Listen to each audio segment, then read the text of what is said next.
good morning. Yeah, this is Pixie. How are you?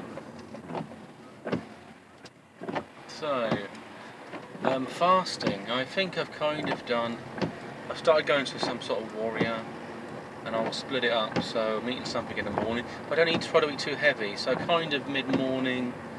Depends between clients sometimes, and when I last ate.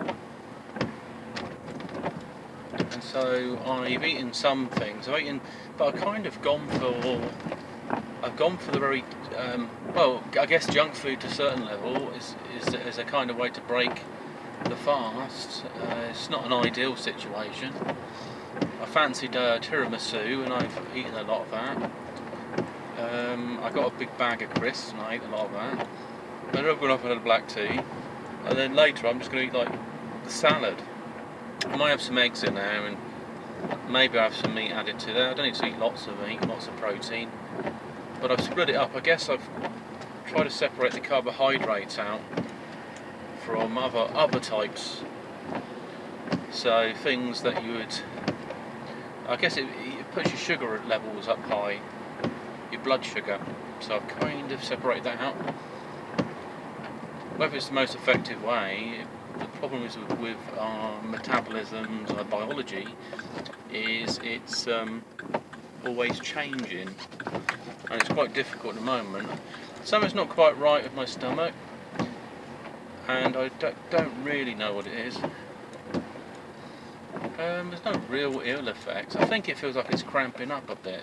It's what normally I get with like IBS and stuff. So it could be that it's healing. It could be that it's healed up for a bit and suddenly it's got worse because I've eaten something it's got an allergy to or an irritation to. I think a mistake was having rocket salad. I seem to have some kind of peppered rocket salad. I seem to have an issue with it, which is a bit out there. Oh, get in there. Well, even better. It's all green, so it's all go now. And yeah, basically, so I don't know if that's thrown it out. Wheat and some issues around there, maybe glutens. It's just the sensitivity, and that's the difficult thing. Can I get the sensitivity down? So I might have to buy some more gut type foods. I haven't had sugar for a while. I might have that and put that with a tea or coffee, because I've got it in a bottle. I've bottled it off. I can boil up some sugar and add to it. I've got some vinegar recently. What I might do is stick a bit of sugar in with the vinegar, and then make a very unusual vinaigrette, because it'd be darker, but it might have a slight kind of honey taste because of they have this like a certain type of polysaccharide that you get in connection with all these saccharides. The sugars, basically saccharides are, but to do with trees and plants. So once they're broken down, you can absorb them. In something like vinegar, it'd probably be easier to extract it.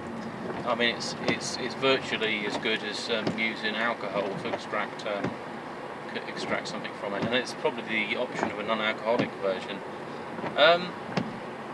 I've also got some type of cold or something. A lot of people getting ill. It's like you get dry throats and funny things. It's so I don't know where that's coming from, or we're being sprayed with certain things. You know, if you want to get a conspiracy theory, trying to kill a few of us off. But naturally, viruses like the coronavirus and corona. See, the corona's like it's the circle around the sun, the outline. So it's interesting, the corona. So why is it called corona? I have to look, and then maybe the theory, maybe it's the outer barrier around the virus, and maybe the virus is a hybrid between something else. It was created, and then it was added back into the population. I mean, there's ways to infect the population. You could send a sick person into a place, and then it will make everyone ill. Somebody could do that with the dark intention. They think, well, I've got the coronavirus. I tell you what, I'm going to go down into the London subway. Just go to the underground and go around the underground for a bit. The closeness of the people's bodies to each other, and also the incubation rate. And another factor is the frequency and pattern of human travel. So once you do something like that, everyone they get in contact, they'll get ill. I mean, if you targeted someone, like say for instance I went to an airplane, if I had a hostess or somebody I could expose to the virus, if she got ill, all the people she comes in contact with will catch it. And if she travels around the country, it may be too late before they even realise what's happened. I mean, I'm not saying I want to do biological terrorism. I just think it's very strange that you've got people that say they're terrorists who just act like patsies running around with knives and fake explosive chests and stuff. Or we don't need that anymore. Or claim they've got guns and I don't know, all sorts of. But it's a messy way of doing it. More evolved, you'd use disease as a kind of weaponised. I mean, even nuclear weapons are obsolete, really, because I don't think the delivery system's fast enough. Because you just blow it up out mid-air, it's harmless. It needs to detonate in order to become dangerous. Apart from dropping uranium or plutonium, they might use. I think this is usually degraded uranium from reactors. And that brings me on to another thing. We've got things where large flocks of birds have died, and I think I've been watching this Chernobyl thing as well, and I wonder how much radiation's travelling around, like radioactive winds, or it's building up. There's lots of other reasons. It could even be 5G. The thing is with frequencies, you've got a whole range of frequencies. If they collide together, they may create something else. It would be out of harmony. It could potentially tear something apart if you've got the right oscillation in the wave. It's like being hit by a riptide. One pulls you one way, one pulls you the other. It spins you all over the place. And at a molecular level, that's what they do. It starts to tear away at things because it's charging with one frequency, another frequency comes in, it bashes it. Or two waves when they whack against each other, they go straight up.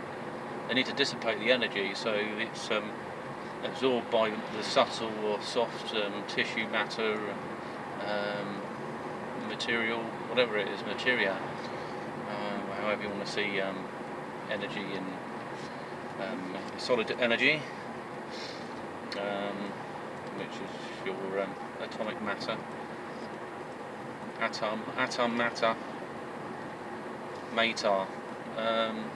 Mates with atoms, see? Atomaton. Measurement of matter over meters. At an atomic level. So yeah, it's just, I don't know, there's lots of stuff going on.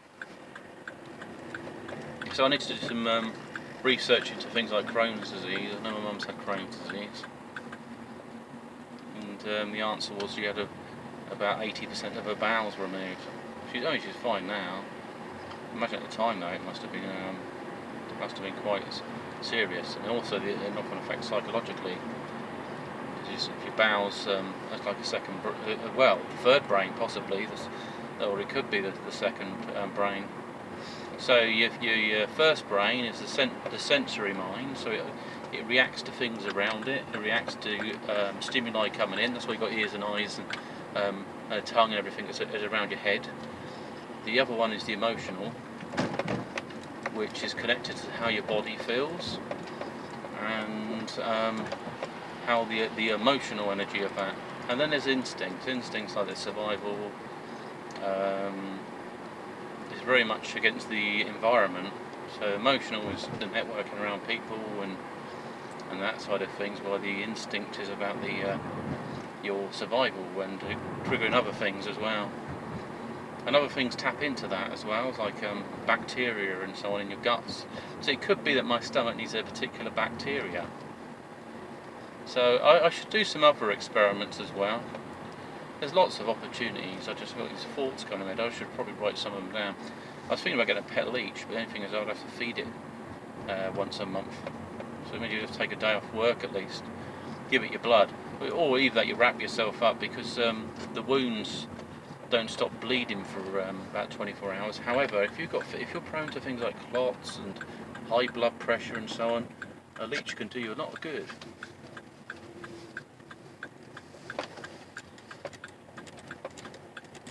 Because it will deal with these issues and help your blood thinner.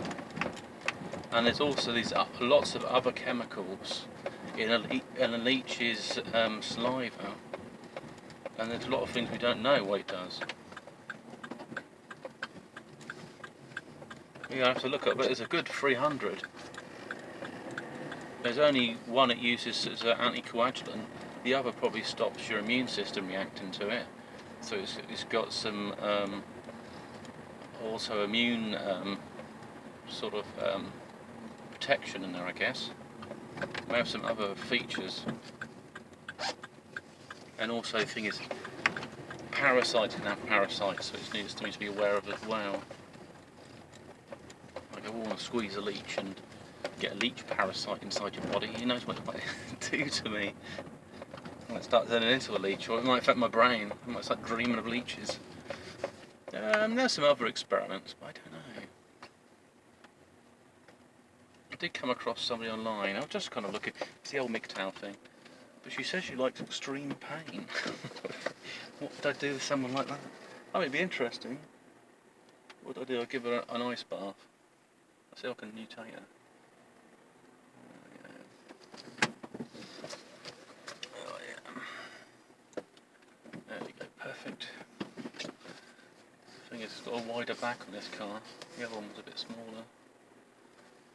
Maybe the mirror alignment needs to be sorted out as well. Let's get over there a bit.